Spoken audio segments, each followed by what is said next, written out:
Two my YouTube channel Alis creation. আজকে দেখতে পাচ্ছি আমি রান্নাঘর থেকে ভিডিওটা শুরু করছি। আজকে কোনো ব্লগ ভিডিও নয়, আজকে একটা তোমাদের সাথে টিপস শেয়ার করছি।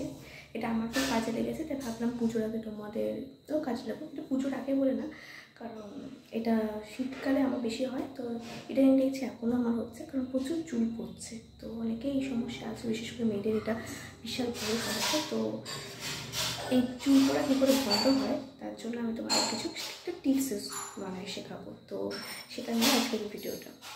তো চলো শুরু করা যাক। ফার্স্টে আমি জোগাড়ও করছি, দেখো কী কী লাগে। ফার্স্টে লাগে হচ্ছে নারকেল তেল। এটা লাইটটা একটু কম, ওই জন্য আমি এই শালিমারে নারকেল তেলটা ইউজ করছি। তোমরা না অথেন্টিক যেসব হয় না, সেটাই নারকেল তেল ইউজ করবে, ঠিক আছে? নারকেল তেল ছাড়া অন্য কোনো তেল ইউজ করবে না, কারণ নারকেল তেলেও নারকেল তেলের যে উপকারিতা সেটা আমাদের খুব ভালো কাজে লাগে। তারপরে আছে জবা ফুল। জবা ফুলের যে পাপড়ি, এই যে অংশটা হয়, এটা কিন্তু আমি ফেলে দিয়েছি, এটা লাগবে না। তো আমি পুরো জবা ফুলটা ভালো করে কেটে নিয়েছি। আর কারি পাতা, পেঁয়াজ, আর এখানে লাগছে কালো জিরা আর মৌরি। এবার আমি একটা ছোট্ট বাটির মধ্যে এই নারকেল তেলটা ঢেলে দিচ্ছি। এই হোমমেড যে তেলটা আমি বানাচ্ছি এটা কিন্তু খুব উপকারী, তোমরাও কিন্তু বানিয়ে দেখতে পারো। তো এবার নারকেল তেলটা আমি দিয়ে দিয়েছি একটা ছোটো বাটিতে। আর আমি কিন্তু ওভেনটা মিডিয়াম রেখেছি, তোমরা মিডিয়ামই রাখবে, বেশি হাই বা লো কোনোটাতেই রাখবে না। তো এরপর আমি ধীরে ধীরে প্রত্যেকটা জিনিস দিচ্ছি। ফার্স্টে আমি দেবো হচ্ছে পেঁয়াজ। প্রত্যেকটা পেঁয়াজ আমি ভালো মতো করে এর মধ্যে দিয়ে দিচ্ছি। এগুলো কিন্তু সব কিছু ফোটাতে হবে। তো আমি পেঁয়াজটা ভালো করে দিলাম।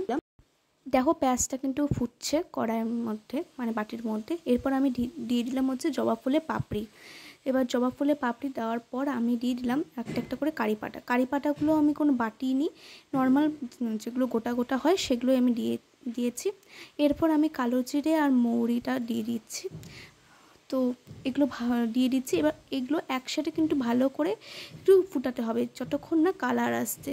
তো যতক্ষণ না কালার আসে ততক্ষণ এটা কিন্তু ভালো করে ফুটাতে হবে। আর মাঝে মধ্যে কিন্তু এই যে চামচটা আমি দেখো ঘাটছি, তো চামচটা তোমরা একটু ঘাটবে যতক্ষণ না কালার আসছে। কিন্তু এখনও দেখো কালার কিন্তু আসেনি, তাই জন্য আমি আরও একটু ঘাটছি। মিনিমাম আমি এটাতে 10 মিনিট মতো ফুটিয়েছি।